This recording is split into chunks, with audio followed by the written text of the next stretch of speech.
La niña que estás viendo tenía 11 años en el momento de los hechos, y pese a las dificultades que había tenido que sortear, era dulce y alegre, una niña como cualquier otra.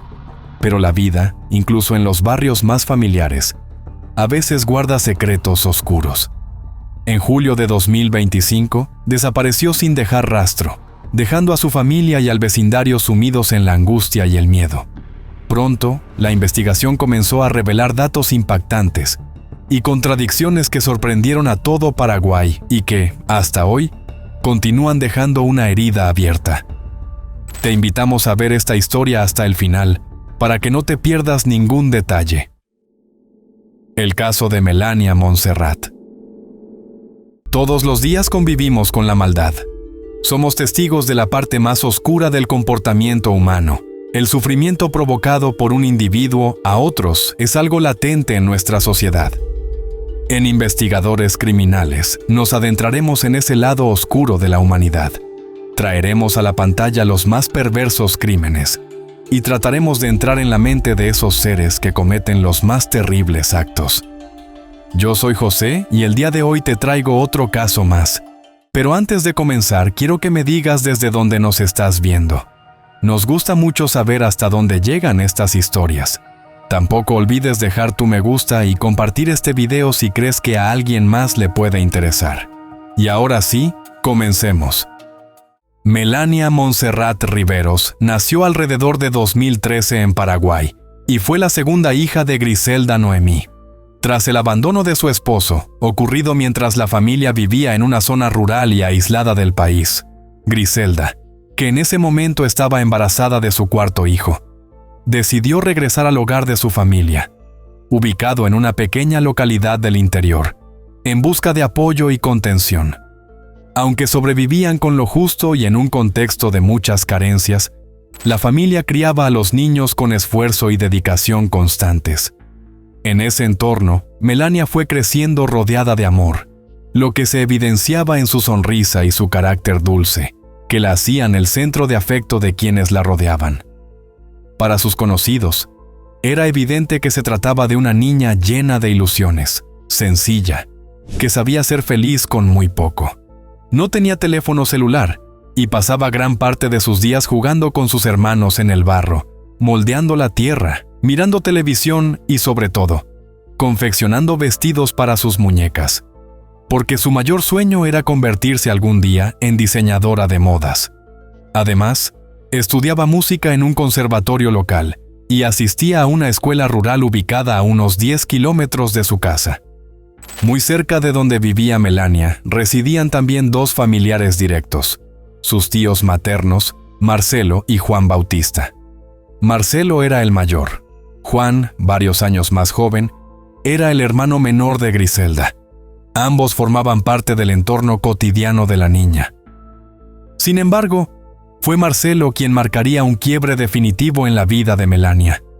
En 2022, la niña fue víctima de un hecho gravísimo, ocurrido dentro de su propio entorno familiar, y su tío mayor fue señalado como responsable de abusar de ella. A pesar del miedo y de su corta edad, Melania logró contárselo a su madre. Griselda no dudó. Denunció lo sucedido de inmediato. La justicia comprobó los hechos y Marcelo fue condenado a 4 años de prisión. Sin embargo, solo cumplió 3, pues el juez de la causa le concedió la libertad condicional y le permitió regresar a vivir a su casa. Y aunque su madre lo recibió de brazos abiertos y hasta se encargó de que lo ocurrido no llegara a oídos del resto de la familia, siendo un pueblo pequeño, la verdad no podía permanecer oculta por mucho tiempo.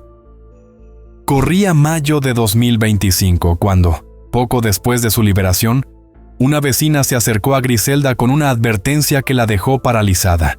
Según le dijo, Marcelo andaba diciendo que se vengaría de ella y de la niña por haberlo enviado a prisión. Desde ese momento, el miedo se instaló en la familia.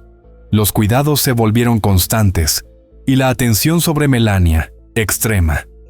El abuelo acompañaba todos los días a los chicos a la escuela y los traía de regreso. Melania, desde entonces, casi nunca estaba sola, pero todo estaba a punto de cambiar. El 21 de julio de 2025, Griselda salió a trabajar y los niños quedaron al cuidado de sus abuelos.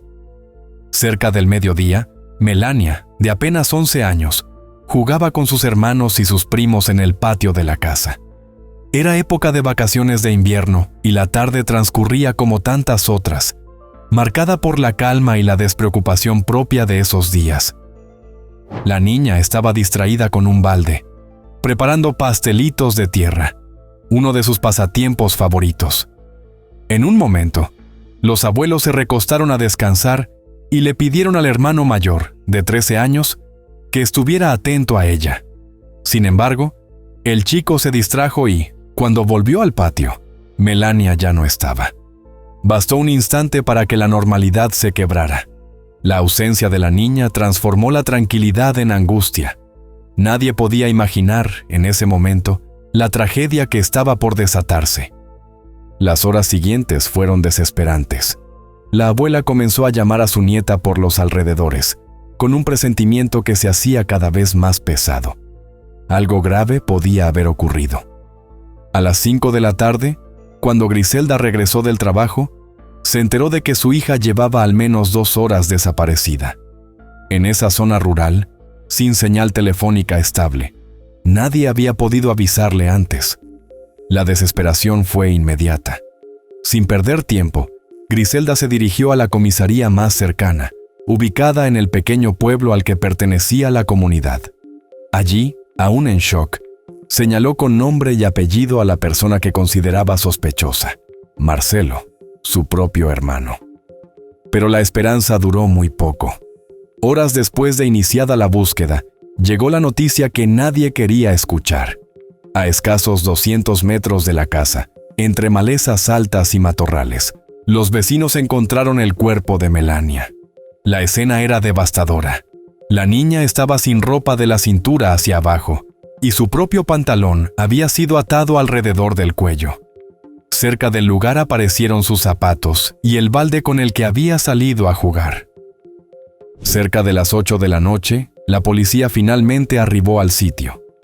Fue entonces cuando los investigadores notaron que, junto a los restos de la menor, había también otros elementos llamativos: envoltorios de caramelos y colillas de cigarrillos. Mientras el pueblo entero comenzaba a asimilar la magnitud de la tragedia, los investigadores pusieron en marcha el primer operativo clave: localizar a Marcelo. Esa misma noche se dirigieron a su vivienda. Cuando abrió la puerta, lo hizo con una calma que resultó inquietante, como si nada hubiera ocurrido. Sin oponer resistencia, fue trasladado de inmediato a la comisaría, donde quedó a disposición de la justicia para su primer interrogatorio. En un primer momento, Marcelo declaró con absoluta tranquilidad que había pasado toda la jornada trabajando en labores rurales, vinculado a la cosecha de caña de azúcar. Incluso, aportó detalles precisos: la dirección del supuesto lugar de trabajo, el nombre de su patrón, y hasta aseguró que allí había cámaras de seguridad capaces de confirmar su versión. A simple vista, la coartada parecía firme, casi irrefutable. Sin embargo, con el correr de las horas, ese relato comenzó a resquebrajarse. El propio Marcelo terminó admitiendo que se había ausentado para almorzar y que luego se quedó dormido antes de regresar, recién cerca de las 3 de la tarde. Un dato que encendió las alarmas fue que ese horario coincidía de manera inquietante con el momento en que, según se creía entonces, Melania había sido vista por última vez. Con el avance de la investigación, su coartada terminó de derrumbarse una vez que su patrón y varios compañeros declararon que recién lo habían visto después de las 4:30 de la tarde, y que su presencia en el lugar fue breve, de apenas unos minutos. Esa contradicción lo dejó completamente expuesto. Así, el martes 22 de julio de 2025, Marcelo fue detenido. Sin embargo, en ese momento todavía no fue imputado directamente por el crimen de Melania, sino por haber violado las condiciones de la libertad condicional que le había otorgado el juez tras salir de prisión. Aún así, un hallazgo que reforzó las sospechas en su contra.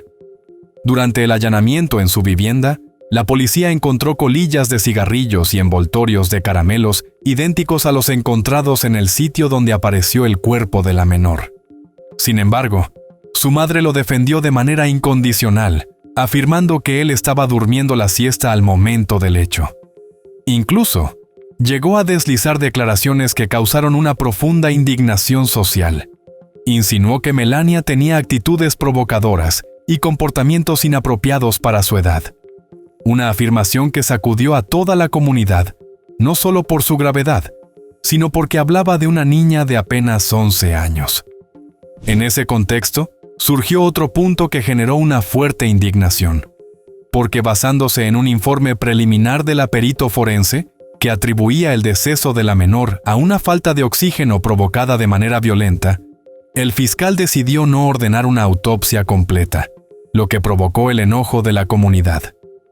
Días después, ante la presión social, el cuerpo de Melania fue trasladado a la capital del país para la realización de los exámenes forenses exhaustivos. Ese informe fue contundente. Melania no solo había perdido la vida como consecuencia de una presión ejercida sobre el cuello, lo que provocó una grave lesión cervical y, finalmente, la imposibilidad de respirar, sino que el agresor intentó simular que se trataba de una decisión propia, utilizando el pantalón de la niña a modo de lazo, tal y como dejaban entrever las marcas en su cuello y la posición del cuerpo. La autopsia también determinó que la menor había sido inmovilizada por detrás mientras estaba arrodillada. Primero la presión se ejerció con las manos y luego con la prenda, hasta dejarla sin aire. El análisis reveló además un dato clave. Bajo las uñas de la niña se encontraron restos de piel. Melania se defendió, arañó a quien la atacaba, lo que abría la posibilidad de obtener material genético. Pero había algo más. En su cuerpo también aparecieron marcas de otras uñas, rasguños que no podían explicarse únicamente como parte de su defensa. Ese hallazgo llevó a los forenses a plantear una hipótesis inquietante: la posible participación de más de una persona en el crimen. El informe forense sumó otro dato determinante. Las rodillas de Melania presentaban lesiones compatibles con haber sido arrastrada. Para el especialista, eso dejaba en claro que el lugar donde fue encontrada no era la escena original. Antes de seguir, hagamos una pausa rápida. Si este video te está pareciendo interesante, te invito a que te suscribas al canal y dejes tu me gusta. Eso ayuda muchísimo a que podamos seguir haciendo más videos y contando este tipo de historias reales. Dicho eso, ahora sí, continuemos con la historia. Por otra parte, al ser consultado sobre una posible agresión de tipo sexual, el médico encargado aclaró que no se habían hallado indicios recientes, sino únicamente rastros de hechos ocurridos años atrás, lo que coincidía con la denuncia de 2022. Mientras los investigadores intentaban cerrar el círculo, comenzaron a aparecer los testimonios de los vecinos. Muchos coincidían en una misma sospecha. No creían que Marcelo hubiera actuado solo. Esa percepción empezó a ganar fuerza a medida que la cronología del caso se reconstruía con mayor precisión. ¿Por qué? Contrario a lo que se creyó en un primer momento sobre la hora en que Melania habría salido de su casa para buscar arena, los testimonios revelaron otra cosa. Los niños que jugaban con ella aseguraron que, para ese momento, Melania ya había desaparecido. Fue entonces cuando la atención de los investigadores comenzó a desplazarse hacia Juan, que en aquel momento tenía 16 años. Ese día había almorzado en la casa de la familia y fue visto en las inmediaciones poco después de la desaparición de la niña. Durante la investigación, los peritos detectaron otro dato relevante. El único fumador en la casa de los hermanos era el adolescente. Ese detalle coincidía con la marca de cigarrillos encontrada junto al cuerpo, al igual que un encendedor recuperado en el lugar. Aún así, la madre de ambos jóvenes continuó defendiéndolos de manera insistente. Mientras tanto, con el correr de los días, los testimonios no cesaron de acumularse.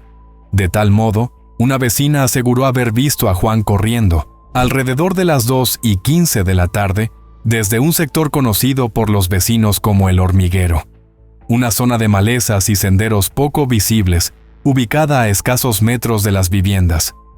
Otros niños también afirmaron haberlo visto merodeando cerca del lugar donde, horas más tarde, aparecería el cuerpo de Melania. Como resultado, las autoridades emitieron una orden de detención en su contra.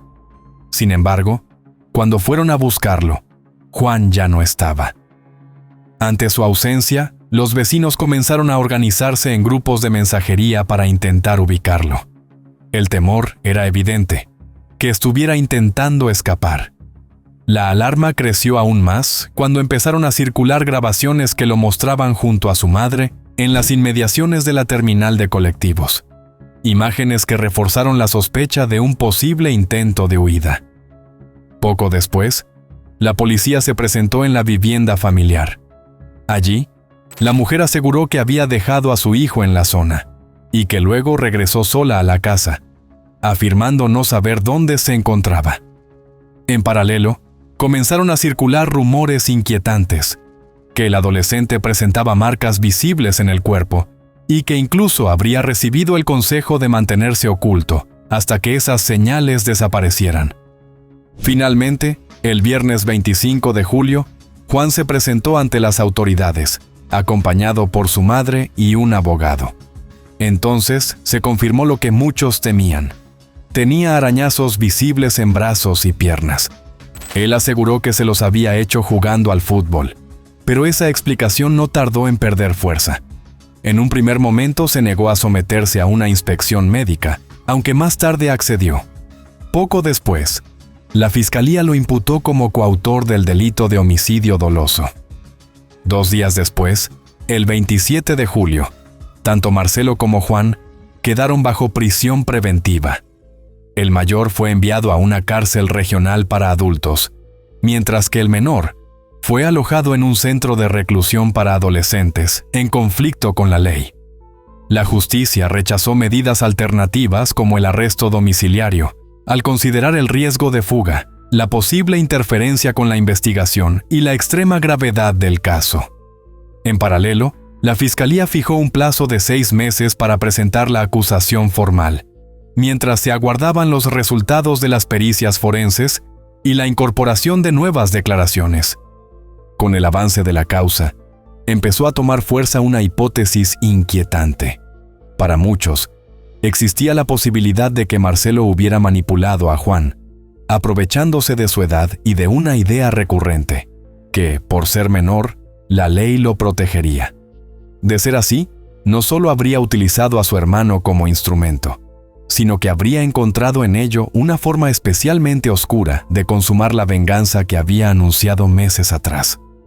Mientras tanto, los investigadores intentaban responder la pregunta central del caso: si Marcelo había participado de manera directa en el crimen, si la autoría recaía únicamente en el adolescente, o si, en cambio, había sido él quien lo instigó y empujó a actuar.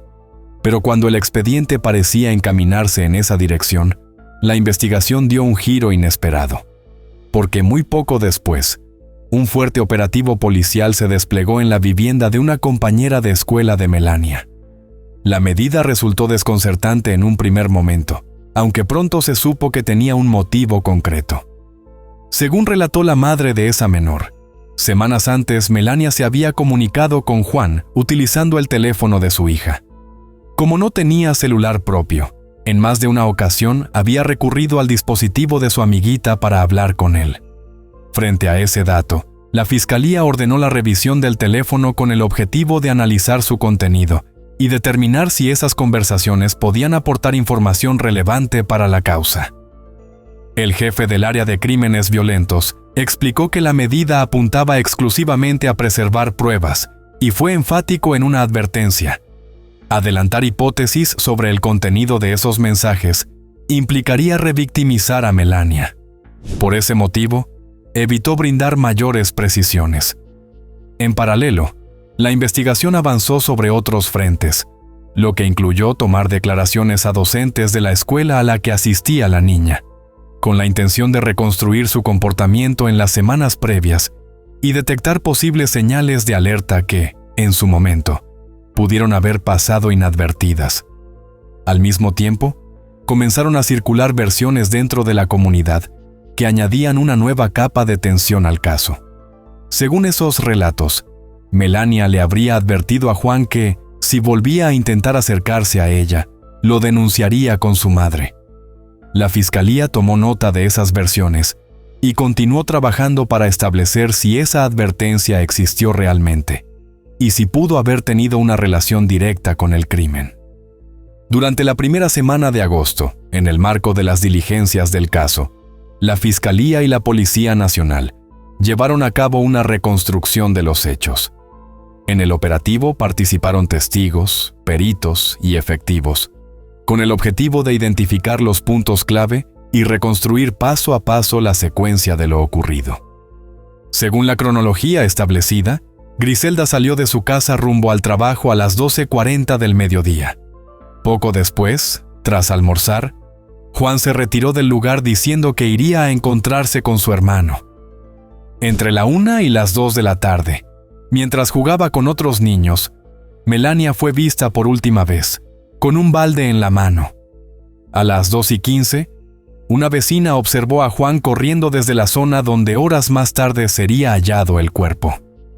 15 minutos después, a las 2:30, otro testigo encontró el balde abandonado. De acuerdo con el informe forense, el deceso de la niña se produjo dentro de ese mismo rango horario.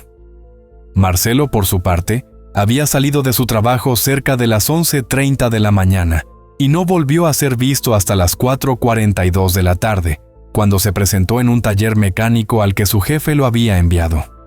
Ese lapso, que coincidía de lleno con el horario estimado del crimen, seguía sin tener una explicación clara. Tanto él como su hermano ofrecieron distintos relatos sobre dónde estuvieron y qué hicieron durante esas horas. Versiones cambiantes, imprecisas, que se contradecían entre sí y que, con el avance de la investigación, terminaron por derrumbarse una a una. La hipótesis más sólida surgida entonces fue que Melania habría sido llevada engañada o por la fuerza entre la 1 y las 2 de la tarde, y que el ataque fue premeditado. El vínculo de confianza que la niña mantenía con Juan habría sido clave para facilitar el acercamiento. Según los peritos, además, todo indica que la menor fue reducida en un lugar cercano y luego arrastrada unos 61 metros hasta el sitio donde finalmente fue hallada. Mientras el país seguía en shock por el caso, empezaron a moverse las piezas dentro del sistema judicial, abriéndose una investigación preliminar contra 2 funcionarios clave: el juez que liberó a Marcelo y el fiscal que, al principio, decidió no ordenar una autopsia completa del cuerpo de Melania. Ambos funcionarios salieron a dar explicaciones públicas.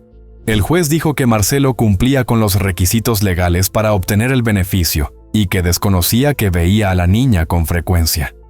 El fiscal, en tanto, explicó que el primer examen forense ya señalaba la causa del deceso y que por eso decidió no profundizar la autopsia. En cualquier caso, este episodio reveló algo más grave: las grietas de un sistema que muchas veces aplica la ley sin mirar el contexto, sin escuchar a las víctimas y sin anticipar el peligro. En este punto, la pregunta ya no era solo cómo había ocurrido la tragedia, sino quién falló antes.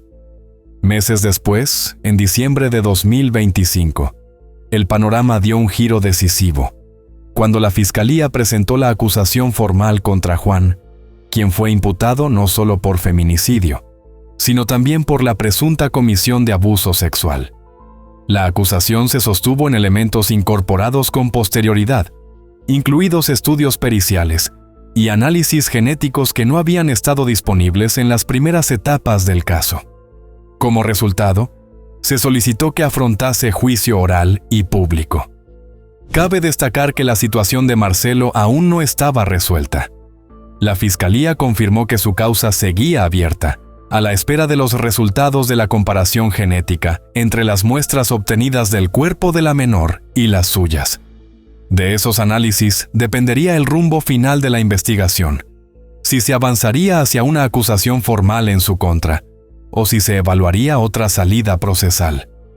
En las semanas siguientes, la defensa de Juan solicitó el cese de la prisión preventiva.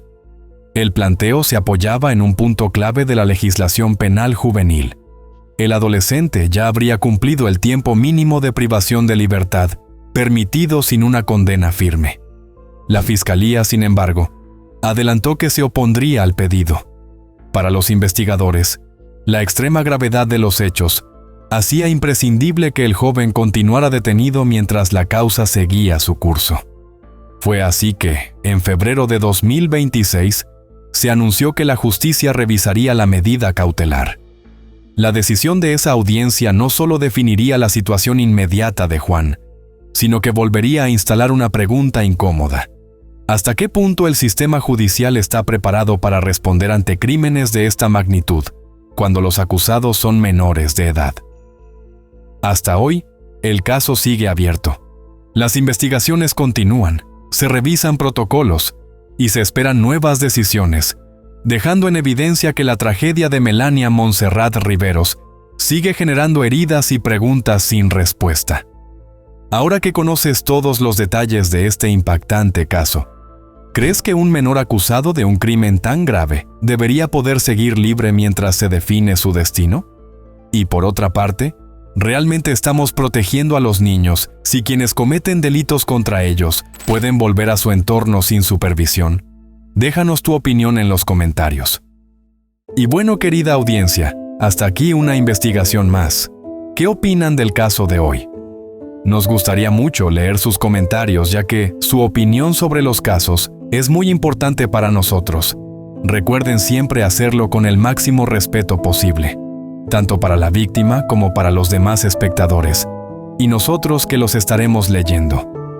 Antes de irte, deja tu me gusta y suscríbete si aún no lo estás. Tampoco te olvides de compartir este video si crees que a alguien que conoces le puede interesar.